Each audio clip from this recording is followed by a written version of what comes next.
panelet edhe atëre kur ka gra janë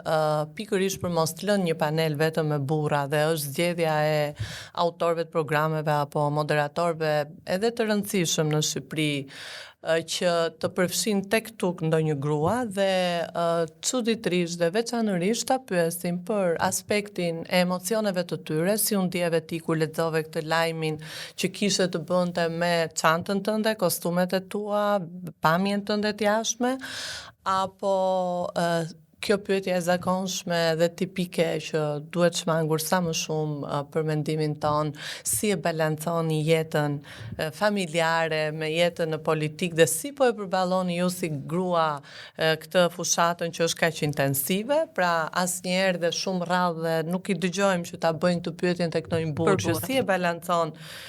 ti si burr jetën me familje, sepse edhe ata burra kanë familje, fëmijët, gruan e tjerë.